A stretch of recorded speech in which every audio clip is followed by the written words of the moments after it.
Hello and welcome to Tokyo Inklings. My name is CY. You can find me on my website at tokyostationpens.com, on Instagram and TikTok at tokyostationpens, and on Twitter at tokyostationmnh for however long that might exist.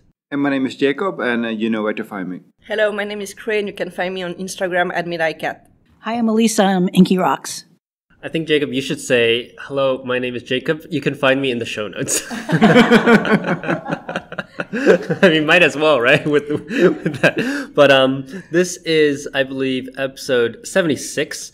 And yeah, as I was saying prior to recording, I've almost kind of forgotten how to do this. But it's good because we're all, this time, 4 people live recording. And we've got a bunch of interesting topics to go talk about today. Obviously, because we haven't recorded for 4 weeks. But let's start off with some of the events that we've gone to, because I think March is kind of like event month in Japan, isn't it? More so before, but still to some extent now, yeah. With Bungujoshi and Marzen were the two ones always before, but now you had was Kamihaku in March or was it before? Because Kamihaku previously has been later in the summer. Right, so maybe they moved it. I've never been to Kamihaku, but maybe Khuê, you know? Yeah, it usually was in June, if I remember correctly. It was really hot and rainy usually, and this year was cold and rainy. Yeah, and I think even for Mitsukoshi, the way they're doing it this year by stretching out for so long, which we'll talk about later, it makes it feel like the entire month of March is really like stationary shopping, which is kind of befitting because it's the end of the fiscal year, start of the new calendar for Japan. So let's start off with let's just go in order. So we went to Maruzen, although separately. We were at Maruzen. Jacob, you and I, we talked a little bit about the exclusives already in the last episode. Yeah, we recorded that episode just before Maruzen, and then we just went directly to Maruzen. Yeah. And I would say this Maruzen reminded me of the pre-pandemic ones. I remember back in the day we had a lot of visitors from Hong Kong and elsewhere, and it was like a long line outside Maruzen in the morning. Everyone was lining up early to get a chance to get the exclusive inks. Yeah, the H3 exit was lined up. Right. I arrived. It's open at 9:30, right? Right. I arrived at 9:15. It was already like 30 people in front of me at least. Yeah, but then for the last 2 years at least, you didn't really have to do that. You could just go there, and for the first 30 minutes, maybe even first hour, you had a good chance of getting most of the, special issue inks. But this time it was, again, back to the pre-pandemic panic. Even crazier than the pre-pandemic. We made some video, and we were one of the, 20-something first people to get by the underground entrance. So some people arrived by the first floor, so had to take the escalator. But the flow of people getting in and just like take a basket and with the arms like pulling the ink in the basket and then run with the basket in some dark corner of Maruzen to wait for some, because it's limited 1 bottle per color per people. It was crazy. That was one of the few times I was really happy that I'm tall and have long arms, because I was like a crane, hovering over everyone and getting the last bottles of like keaki or whatever. Yeah, but I think traditionally pre-pandemic Maruzen, there's a space for the fountain pen corner, and then there's kind of like a small little event space over there, like right by the down escalators. And they used to use that space for pilots, for sailor, Nakaya, Aurora. I feel like they've kind of moved a little bit into the planner part, where that's where Aurora was, and this year for the first time Esterbrook. So I think maybe the people who were planning the event didn't expect to be as busy as it was, maybe being a little bit conservative, but hopefully next year we'll really, not just the crowd, but also the venue and the vendors themselves. Maybe we'll be able to bring that back to the one of the staple bigger events in Japan. So we were there, kind of, different times, but I think this year for me, I spoke a little bit about it last time on the podcast, but the owl Namiki, that I think was really a stunner for me. I knew it was going to be great, but it was even better than I thought it would be. Sorry, not Namiki, Nakaya. That was even better than I thought it would be. So I picked up one of those, and that's just incredibly fantastic. Really small numbers, but I did notice that for Sailor, they didn't come out with a Pro Gear this year, which I think was disappointing to some of Sailor fans. But also the quality of the King of Pen that they made.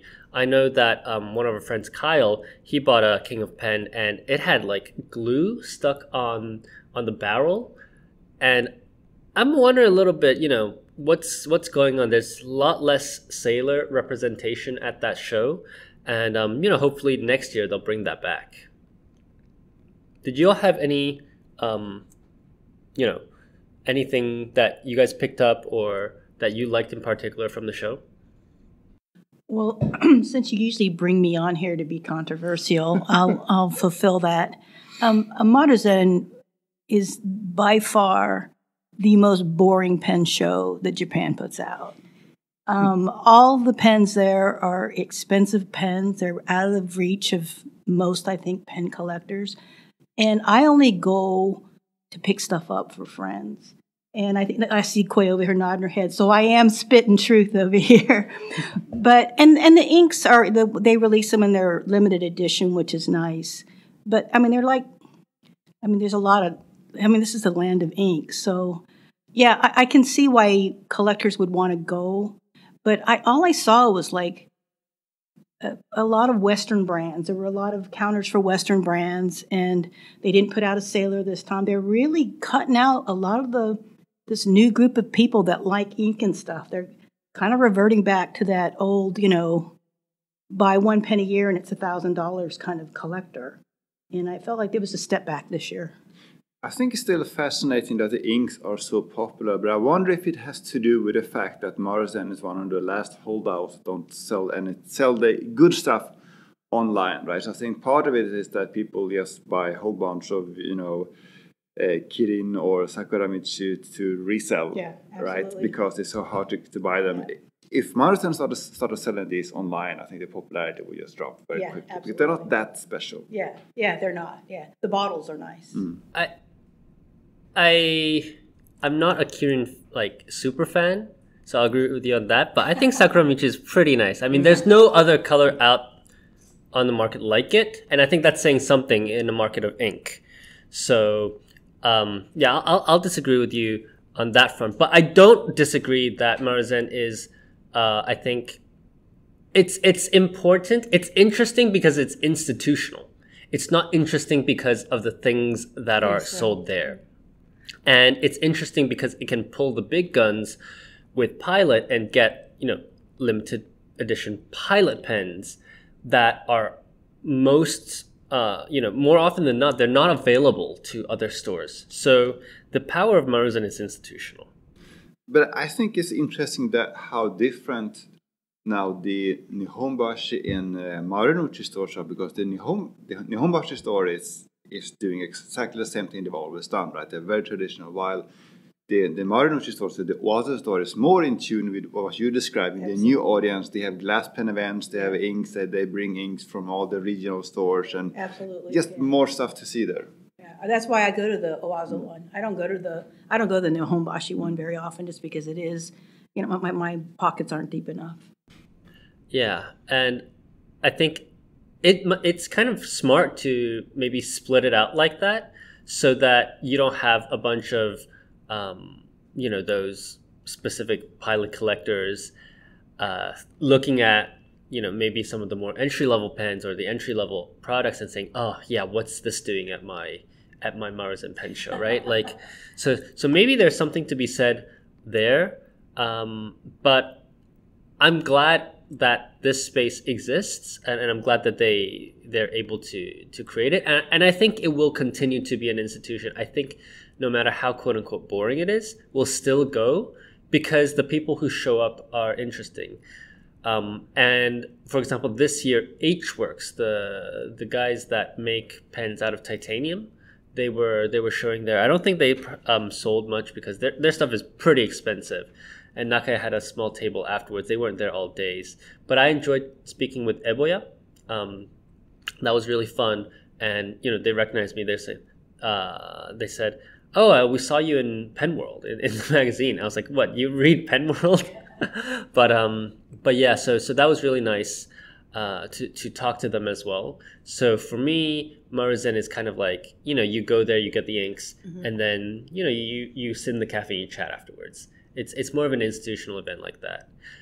But regarding selling online, though, I think it'll be really difficult because they only bring that once a year, right? And if you sold it online, I suspect there would be nothing for people who go to the store to buy unless they doubled or tripled production, because then you're opening the floodgates for, everybody that has internet access to get there. So I'm not sure for those specific inks they do that. But maybe for the standard editions that they have in those pill bottles, I think that would be a great idea.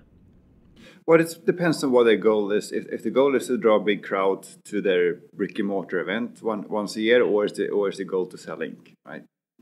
But if the goal is to sell ink, they'll just make more inks, right? Because even if they made more and didn't sell online, they would still sell out because they were gone in like 5 minutes. Yeah, this year was completely crazy.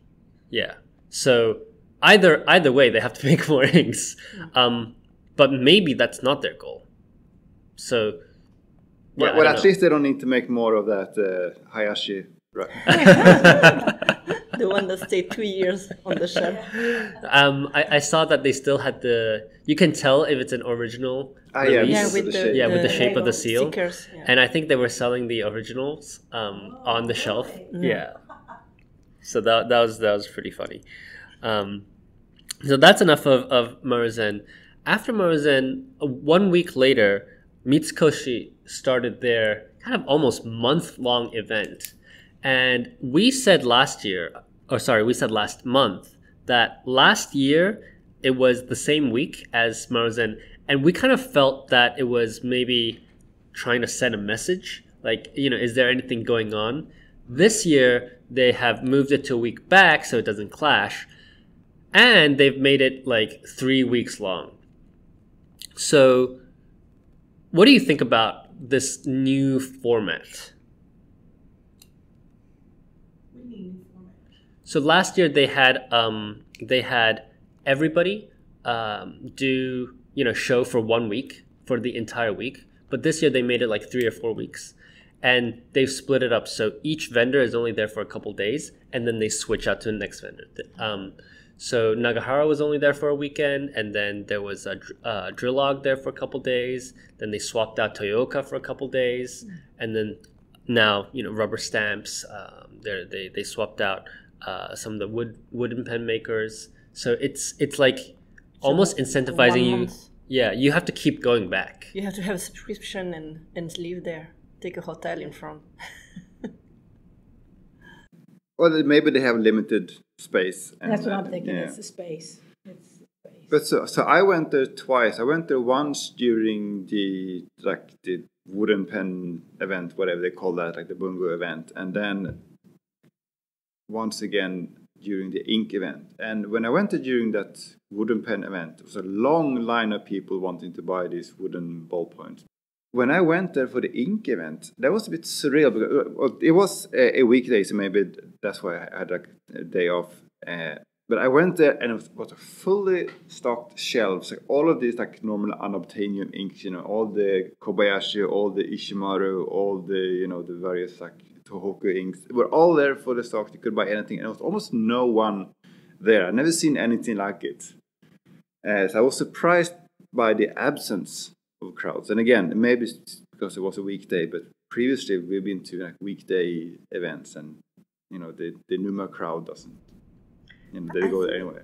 I'm not sure if it's like very very well known by the public, because last year we went for the first event. It was not that many people, and most of the ink was, and we went to the end of the event, if I remember correctly, and we could get most of the Hachimonjiya or Kobayashi ink, and maybe one of the most popular was sold out or something like that, but it was really quiet. And I even you can subscribe to do the swatch. Like they have like kind of small corner when you have, I don't know, 15 minutes to swatch as many ink as you want, but you have to subscribe. Last year you have to subscribe because of COVID, but I could get the spot, and it was like maybe 3 people of us swatching. So I guess people don't really know about it. That's what I didn't hear about it till one of you guys talked about it, and then I went, and you're right. There was some unobtainium ink there. There was ink there that I have never seen, even at Inkanuma. Yep. And I was surprised. There are inks that I've never even seen online. Yeah, they were just wild. Yeah, I like hurt myself there. Yeah, so they took away that ink swatching thing, but instead this year they have Ink Advisor Ken to talk through a lot of people who maybe weren't so familiar with inks. And I did go on a Saturday, and I did see that there were some people, like maybe a couple, but the shelves were by and large fully stocked, and they did limit 1 per person as well.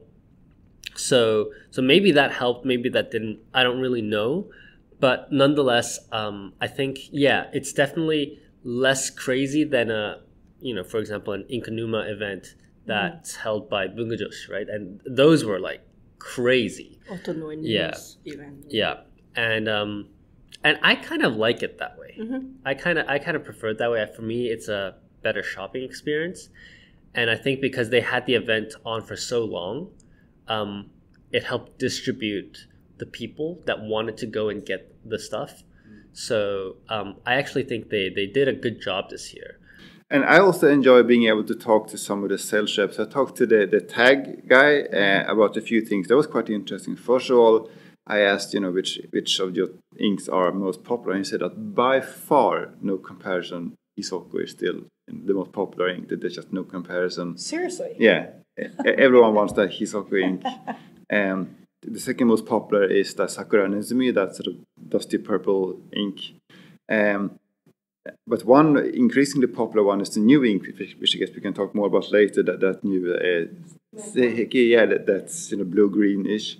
But also I asked him, I said that to me, taggings have this very distinct look on paper. They look almost like pigmented, and it looks like you guys use a different type of dyes. Why are your inks so different, basically, was my question. He said that the reason is that they use a kind of dyes that are traditionally used to dye clothes, and ink makers don't normally use that kind of dye. So he was asking, do you mean different in a good way or in a bad way? And good way. Yeah, they're doing a lot of unusual stuff, and we talked about them before, but they have finally managed to fix that problem with inks being too dry. So tag is one of the most interesting ink makers now, I think. Yeah, and the packaging is always like so delicate and very beautiful. So I really enjoy looking at the box. But as far as that ink show you were talking about, run, I think it's really a Mitsukoshi thing. For any of your listeners that aren't real familiar, Mitsukoshi is probably the Neiman Marcus or whatever department stores out here. So I think the idea of a bunch of ladies with suitcases running in and grabbing bottles of ink, or like you said, like Khuê said, just taking your arm and putting a bunch of inks into a basket is probably just not the scene they're looking for. Right. And so I think having it spread out makes it calmer and a more quieter, reflective shopping experience. And I think that's probably very in line with just their whole department store. I also think, talking about the customers to have in mind, I think it's fairly unlikely that people will just accidentally discover this event, because the kind of people thinking about the stereotype, the kind of people who normally go to Mitsukoshi are sort of elder, well-off people buying gifts, and it's not the 20-something people. But even since they opened the Star Stationery Station That's it. Yeah, stationary station. Whatever it's called. Every time I visit, it's like maybe 2 people in the shop. It's a very Mitsukoshi Yeah, experience. exactly. Yeah. So every time you're looking for something limited edition, who is sold out in Maruzen or any Itoya or anything, Mitsukoshi has it. Right. Any capless pen, any plotter, 5th year anniversary, Mitsukoshi still has it. Yeah. One of the I guess sub events in this larger event that I went to, kind of uncharacteristically, is I went to Nagahara's grinding event. So I was a bit surprised because this would be unfathomable, I think, in the West, but he had both afternoons completely unbooked. And he just sat there looking bored, basically. And I had booked for a 12 o'clock. So I went over and I welded a 3-layer nib, and then I didn't grind it. And I said, here you go. Mostly because I wanted to chat with him, just to chat. But I also, didn't really need a grind. So I was like, you know what, I'll just do something ridiculous and have him like grind it, So we did that. That was fun. I did bring it today, so I'll show you guys later.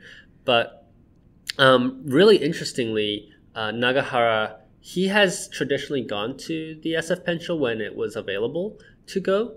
And this year he says because of, some, let's say, reasons, he has to stay in Japan for most of the year.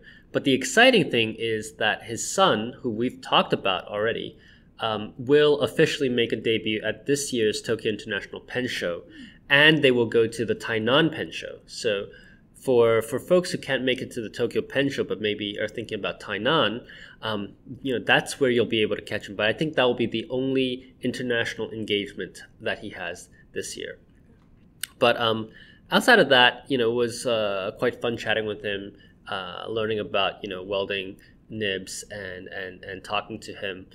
And he kind of knows that, I go there not really to get a grind anyway. so he's happy just to chat as well. But we did have a good time. But Alesa, I know that when on one of the first days of the Mitsukoshi event, we went there, and I think it might have even been before the event.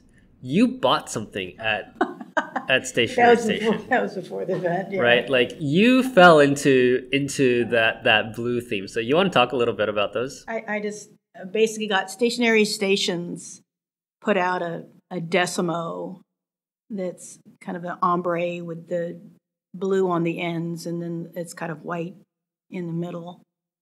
And that, I don't like Decimos. I don't like capless, but I had to get it. And Toyooka makes those. I guess is Stationery Station's color? I thought it was pink. So I think they have pink and blue. Blue is maybe Stationery Station's color, and pink is Mitsukoshi's color. That's exactly what it is. And so Toyooka does a bunch of pen drawers, but they do it in the blue for Stationery Station, and then I didn't realize they had done that and kind of lost my mind. So, yeah, I'm broke. But are you happy with them? Oh, I love them. It's it's a normal Toyooka 60 pen drawer, but instead of their typical brown wood, it's done in the Stationery Station blue. And then, like I said, the Decimo, I don't really like Decimos, but it's just a really unusual thing. So, yeah, I'm currently using a Decimo. Yeah, so I do think that they do come out with pretty cool stuff. They do. They really do. That's another thing, too. Stationery Station, I know we have problems talking, like saying the name and everything, but it's a phenomenal store. And it has, for me, it's in Mitsukoshi, so it's kind of like, it has the high-end stuff in there. And they have really sleek styling. But there's a variety of things there. You can get like a plotter, or you can get an eraser, you can get a stamp. And they have Graphilo. They have Graphilo papers. Yeah, so you can get like anything from something that's 100 yen to, a couple $1,000s. And so I like the fact that it's really nice and it's upscale, but it's not like closed off where, just about anybody can find something that they enjoy there. And I hurt myself regularly there. So, yeah, I think it's a nice combination of that. Just kind of high end, but still accessible.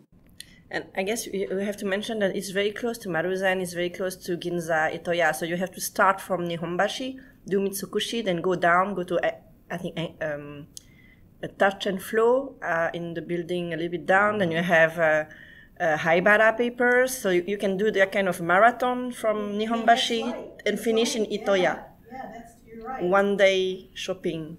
We should do a video with you shopping from one to one and just like kind of. Patreon content. Yeah. And one thing about the Star Stationery Station is they release, like they have limited ink for their shop with many brands from the Tag ink. Yep, their taggings are really good. Yeah, beautiful. And 2 of the Sailor Vase. And they just released... 4 of the Sailor Vases Yeah, now. they just released new colors in the same time as the Decimo blue one. So I think in total you have like 8 new inks or... Yeah, they have Tono limbs as well. Yeah, Tono and limbs too.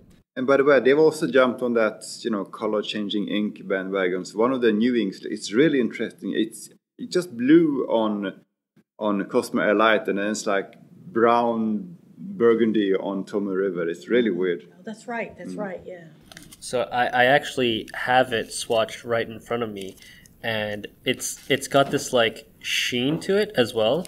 And yeah, they're really, really cool inks. I really like what they're doing, and as I said, I'm glad that they brought that stationery part back to Mitsukoshi. I think it was missing at that particular department store. So it's almost funny, like all of the high-end department stores, they have to have a stationery corner, and Stationery Station really brought that, as well as the more casual stickers, washi tapes that you have on the other side of that store. But I think that's also sort of sign of a general trend that like certain type of stationery is becoming more and more popular again. I mean, I see that at my local like stationery stores like Yurindo or whatever that usually only have, your normal Kokyo campus notebooks and some ballpoints and nothing else. Now you go there, you see some toner limbs, inks, some glass pens, whatever. Something is happening, and more stores are expanding their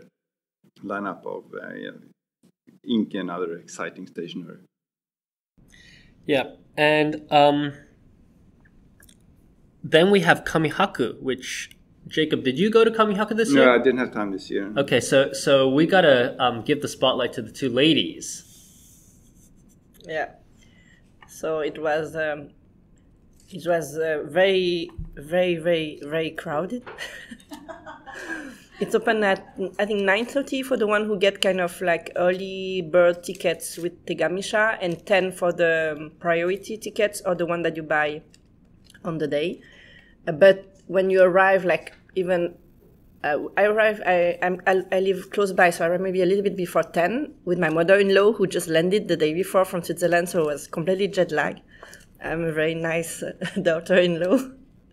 And we lined for maybe 30 minutes outside under the rain before, like, from the moment they open the door before you can get in.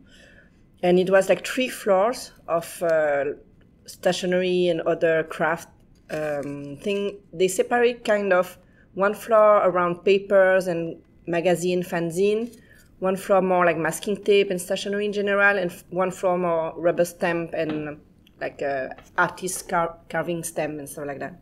So in total, maybe 120 booths, I guess. Yeah, around 40 booths per floor. And it was crazy crowded. Like the one of the main event was Eric Smallthing, who designed the Kamihaku 2023 poster and all the goodies who were linked with this edition. And I think her booth, the line for paying, you can go to the booth and choose whatever you want and put in your basket. But then the line for paying, because in Kamihaku you pay at each booth. It's not the same thing as Bungujoshi when you pay at the end of the event, like one corner for paying. And I think the line for paying was, people were waiting for 1 to 2 hours. Like it was like a snail going down half of the space of the 6th floor. It was crazy. So yeah, it was good because I decided like every booth where there is more than 10 people lining for paying, I won't stop there. So it was good for my wallet. But yeah, crazy. I think every stationery vendors were present.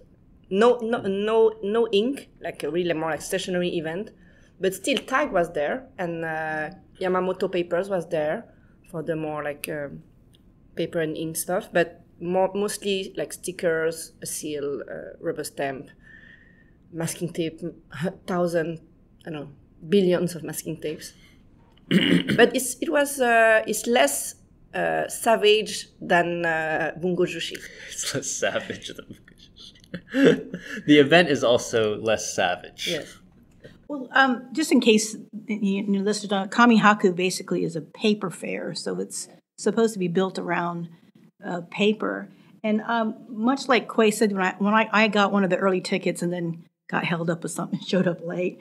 But when I got there, I was pretty blah about it.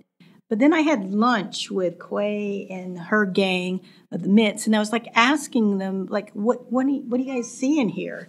And after they explained it, I really enjoyed it. And what happened was it got less crowded in the afternoon. But the way the ladies explained it to me is that it's not the big stores. You're not getting like the Kokugyo and the campus and all that. You're getting like small paper companies. And like Yamamoto is probably one of the bigger companies there, which is, amazing. And once I kind of got in the swing of that and started talking to a lot of the little artists and stuff, and they were saying you're directly supporting the artists, I kind of got in swinging it, and I hurt my wallet. It was like super fun. And one of the things I did see, you can kind of start seeing trends with paper for later on. And they're very innovative. Well, Japanese stationery is very innovative, but if you look closely, like a lot of the stickers were transparent stickers. Not clear ones, but they were kind of translucent. That's kind of going to be, I think, a big trend now in stickers. Washi paper was really big. Washi paper that you can write with fountain pens. And they had different kinds of texture and stuff. I called this. What? I called this washi you did? paper. And well, it's definitely, it's coming true because it was an explosion of different kinds of washi paper. And there was a company, Cupido, I think. A few companies in the States sell some of their stuff, but they actually have these books that tell stories, and you can practice. It's the writing and the stories is fantastical. They're stationary lands. You can go to the land of stationery, and the stories are about this. But the stories are written where it's very light, and you can it's meant to take your glass pen and trace over the top of it. So you're practicing your penmanship, learning about stationery, and within the book itself, there's like 6 different kinds of paper in the book itself. I mean, not you pull out, it's bound that way. So now you're practicing your penmanship with your glass pen, you're learning about stationery, and you're testing out 5 different kinds of paper in a book. I'd never seen anything like that. Different type of character too. Yeah, well, it had like, hiragana. Different font of characters. Yeah, so it was perfect for me because my Japanese writing is terrible, so it's a great way for me to practice. But I was just shocked at the innovation that for them to come up with something like that is amazing. So I think, too, particularly in America, we are really getting away from handwriting and, cursive.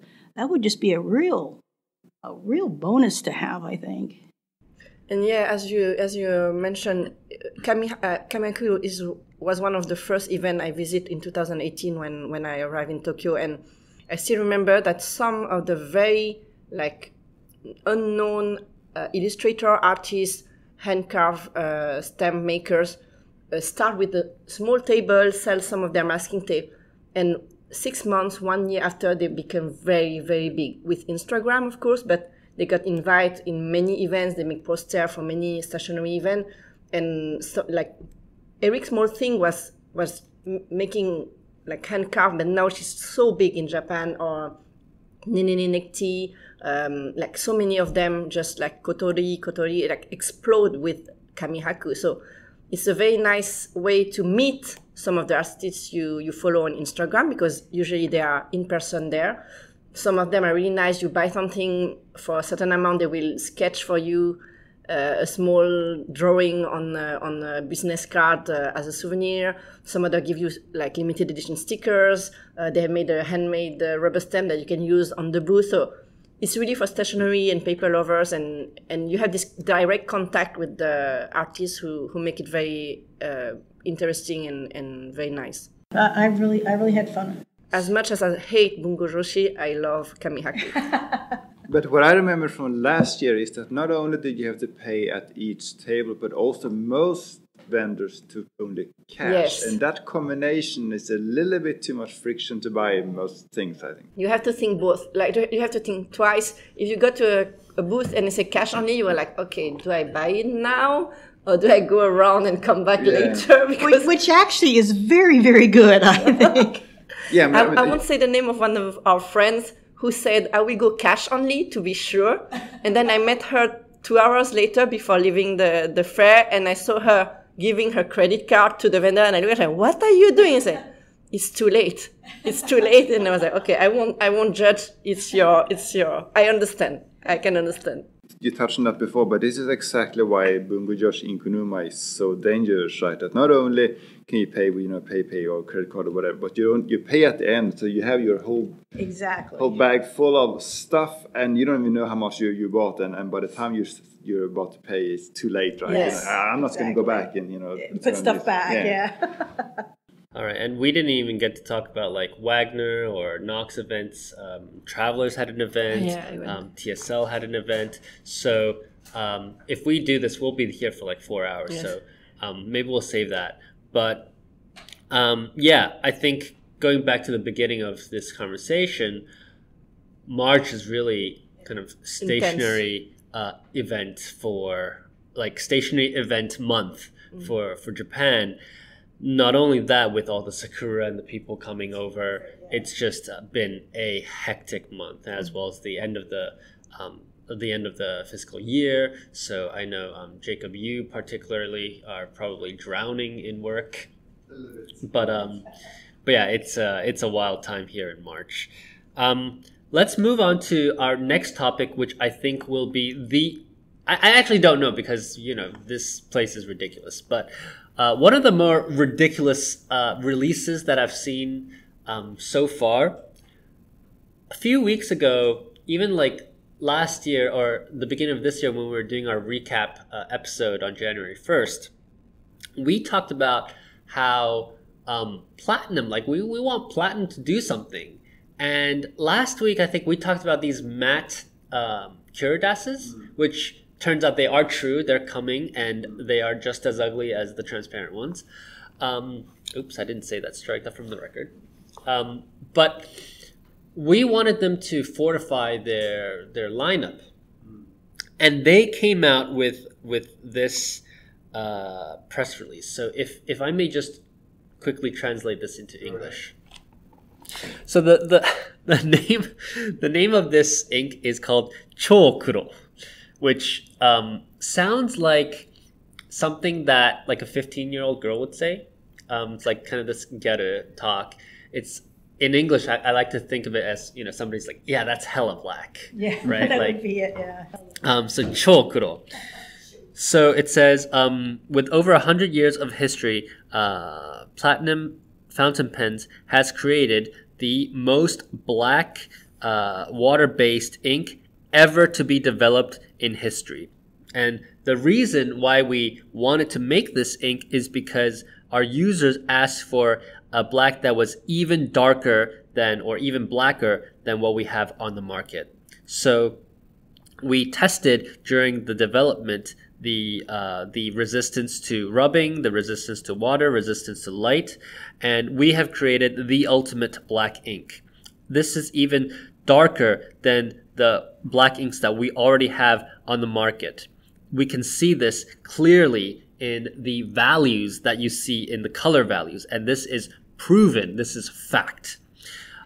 Moreover, when the ink flows on the paper, the minerals on the paper will start reacting with this ink, which makes it permanent and loses its viscosity and its liquidity, and therefore bonds it with the paper through a chemical reaction, and it does not feather. It does not feather, and it does not bleed through. And it's perfect for long-term use in terms of things that you want to keep forever as a permanent ink. But as the price of this beautiful black ink, you have to pay attention to maintenance, particularly when you're washing the ink. You have to use this special purified water. According to the developer, this ink, that is the idiosyncrasy of this ink. When you use chokuro or hella black, maybe you can even use a century, which is 3776. Maybe you can dedicate an entire century to this ink, and that's the potential of this black ink. And the next part, for the initial lot, we have created this ink, and we're gifting a set of purified water to use. And when you wash this ink, you should use purified water sold at pharmacies, because if you use tap water, the tap water contains minerals that will react to the ink, and it will be difficult to remove the ink afterwards. This is 5,500 yen. I love this. I mean, it is a niche product. It's a wacky product. It's a niche product. But we also know that platinum carbon black is very popular among artists, right? It's really popular ink because it doesn't smudge, unlike, Sailor Kiwaguro. This is a super niche product, but assuming it is a good ink, which, given their track record is probably the case, I think people are going to love this ink. And I don't think they're going to dedicate a president or a century. It will be perfect for a prepper, right? If you have a prepper, then who cares, right? You're not going to go and buy purified water to clean out your prepper. You're just going to go buy another one. No, I think for its use case, I think it's good. But more importantly, I think this is hilarious, and I think people will talk about it. And for that reason, it's a success. And the Instagram. Yeah. And not only that, the title of this press release is, since the history of our founding, we have created the explosive birth of the most black ink. They use the word bakudan. Really? So Bakudan? yeah, so it's like I mean, I don't know who wrote this I don't know who wrote this press release, but they need to go into stand-up comedy, because It was so high. this is ridiculous. It's proven by the values of the black. Actually, you kind of sold me on it. I'm going to go try it But now. even their Instagram post was completely Yeah. crazy. They had this black square, kind of like the Black Lives Matter square, and then in the hashtags they're kind of using these comments like, "This is not a drill. You're not, your screen is fine." It's like, this is the black ink that we've released. I won't be buying this at $55. If it's a good, like a archival black waterproof ink, I'm wondering if it's also appealing to like people who draw manga and stuff like that. Yeah. This is not for. I think this is not for fountain pens. I think that's not for fountain pen users. I agree. The Preppy is the perfect pen for this, but you're not gonna want to put this in your Leonardo's or your Mont Blancs or your Visconti. Well, there's something hilarious about using a 5,000 yen ink in a 300 yen pen. but aside from that, I definitely think this product will find its niche, and they're gonna love it. But more importantly, the overall stationery community is going to talk about this. This is hilarious. It gives them publicity. I think it's good. Yeah, for sure. And I believe the retail price in the US will be $60. I think, Jacob, I agree. This will be sold at art shops, art supply stores, and should probably not be sold at fountain pen stores. But I think calligraphers will like this too. Maybe at pharmacies. Calligraphers will like it. Yeah, and at pharmacies. So at art supply stores and at pharmacies. And then you can buy the water to go with it. Exactly. But I think calligraphers will love this because, even for work, they need something more permanent. And this is something that is easy to use, much easier to use than sumi ink for sure. So that's how Platinum has decided to move forward in strengthening their portfolio. Next thing I want to talk about a little bit is, we've alluded to this earlier in this episode, but I kind of feel like Sailor is losing a little bit of that luster. I remember a few, as recently as last year, Sailor was kind of. We had an episode called Sailor is on Top, right? We had an episode a few years ago, Sailor is on Top. And I feel like it's really not that big of a part of the conversation anymore. They've kind of had this meteoric rise, and now they're having a midlife crisis. Yeah, I feel like we're getting a little bit. The market is getting a little bit of Sailor burnout. So I'm curious to get your thoughts on this. Well, I think that the market is a bit saturated with pro gears, right? There was definitely a time a few years ago when a lot of people were chasing these hard to get, pro gears in various colors, but now there are just too many of them, and every store, local and remote, has a bunch of exclusives, right? Yeah, I mean, pro gear collecting is almost not really a thing same way anymore. But looking at Sailor's results, I mean, their sales are going up, so clearly they're doing something right. I think they're becoming too available, right? And it's not, chasing Sailors is not really a thing anymore as it was before. I think you're absolutely right on the part where it's too available, and especially when I think about how they used to do their cocktail series. They released once a year, and they spread that out over 10 years. So that became something that people really wanted to get. When we talk about pens like Tequila Sunrise, people were paying crazy money for Tequila Sunrise. But now when they release these cocktail pens, they release 5 at a time, and they release them 3 times a year. And then they have these nuts pens, which, again, they release 5 at a time. I think they just saturated that release schedule. I actually don't think every local retailer having their own Sailor Pro gear is an issue. I think that's fine. But it's when they release so many in such a short period of time, even at once simultaneously. You get the entire collection right now. That's what I think is a little bit of a turnoff. You don't really know what's good and what's not. And the logo. Yeah, okay, let's not talk about the logo there. But I think it's a little bit of a shame. I would definitely love to see Sailor scale back on their kind of the quantity of their releases. But you're saying that their results are improving. I wonder how much of that is because of the price increase, so they can sell less volume. Well, so the gross margin is more or less constant at around 30%. So I'm not sure, but I would say my complaint was Sailor before has been that they didn't do enough on the low end, and I think that's where they are delivering now. I think they are on the higher end. They're a bit boring because there's too much of it, but I think they are finally doing really interesting stuff on the low end.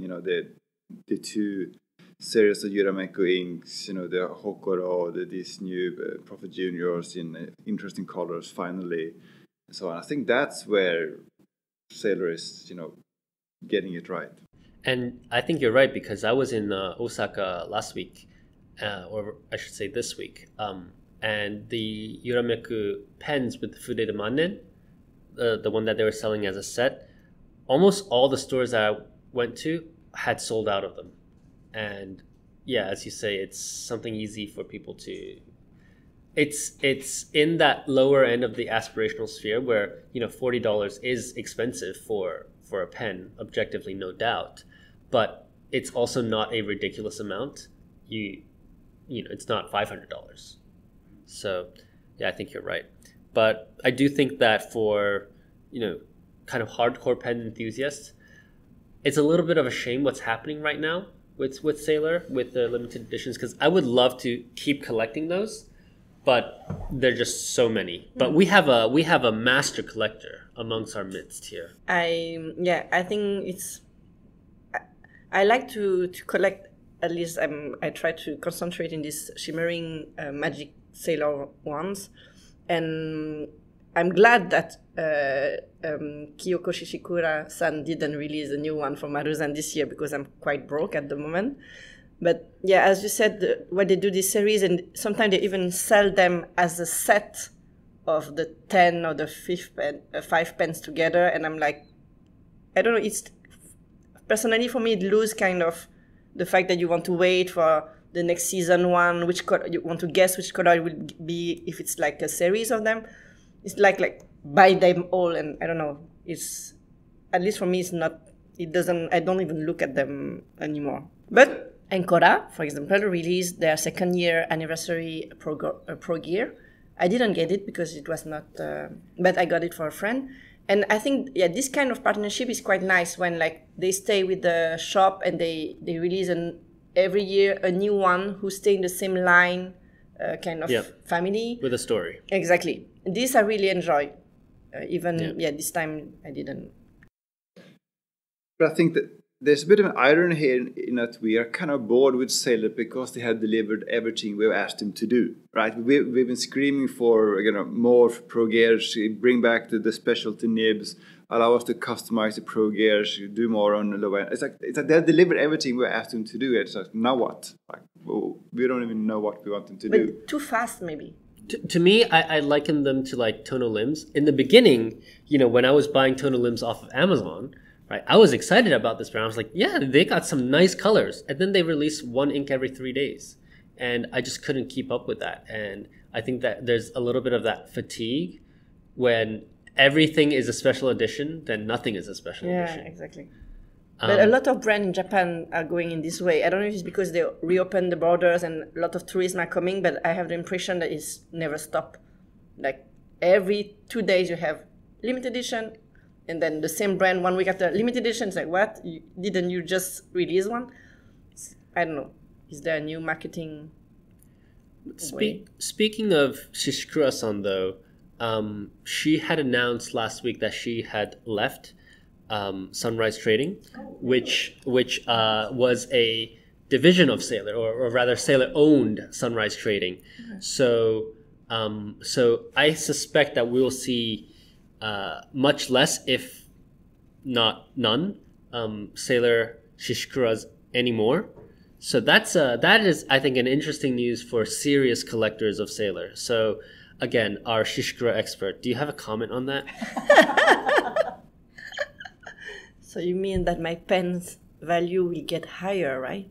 No. You're gonna sell? No, not at the moment, at least. But so doesn't that mean that someone else is going to make the same kind of pens, though? I mean, if there's a market for it, then surely some regional store is going to make. Yeah, Izumi-san, for example. But you lose that story behind Shishikura-san, right? Like a lot of people are specifically like her fans. I mean, I've got Shishikura fan right here, and they'll just buy it because it's Shishikura.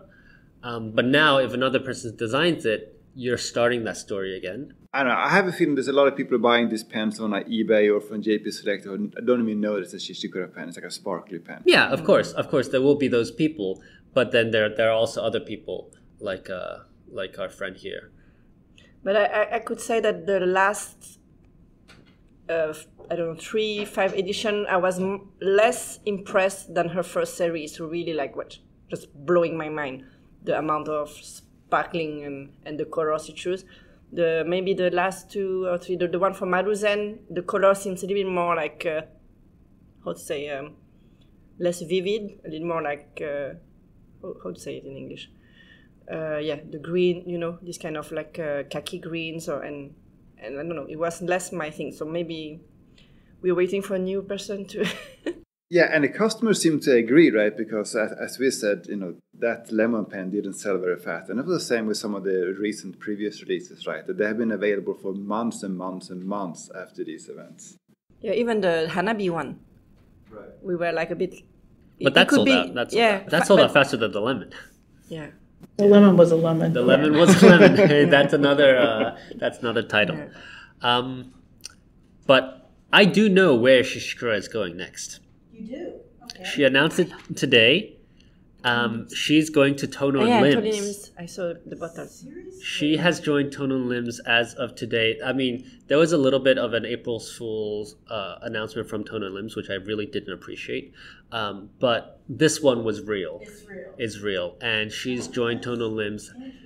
And Well, her inks were tonal limbs, right? yes, she had Tone and Limbs inks. And I think what's interesting is we were speaking about how Tone and Limbs had done a lot to bring like ink and and glass pens, kind of revived interest in them in the market.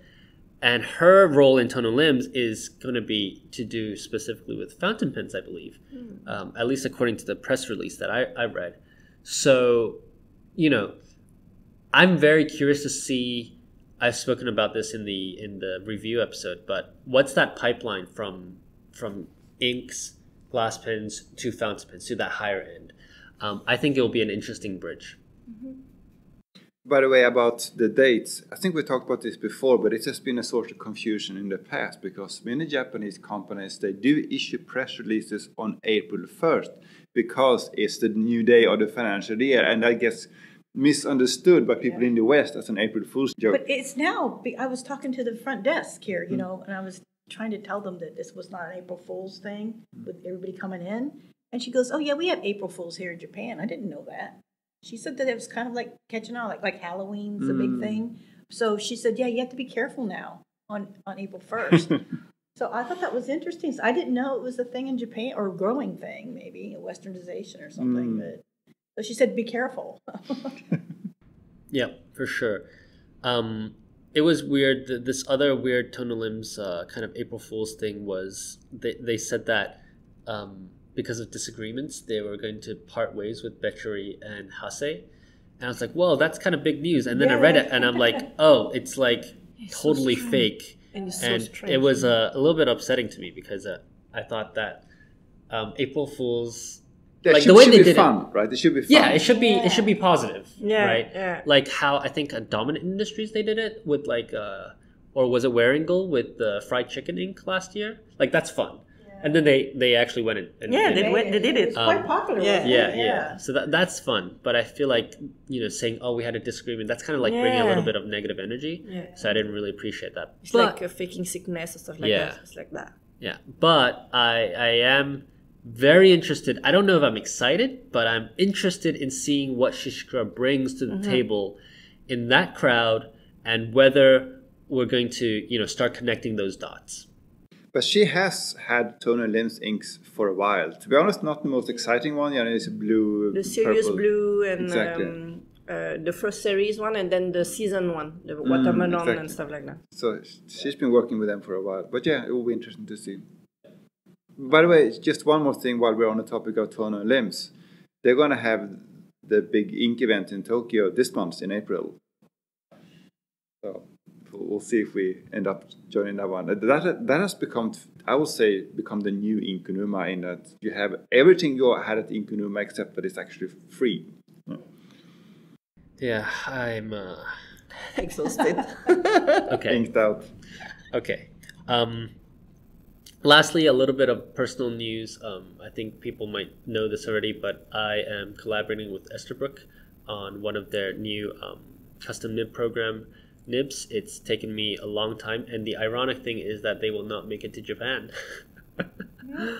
because the distributor, I don't think, is doing custom nibs or importing custom nibs. But yeah, it's been a fun journey, and I've been told that I need to make more, so I've been very busy.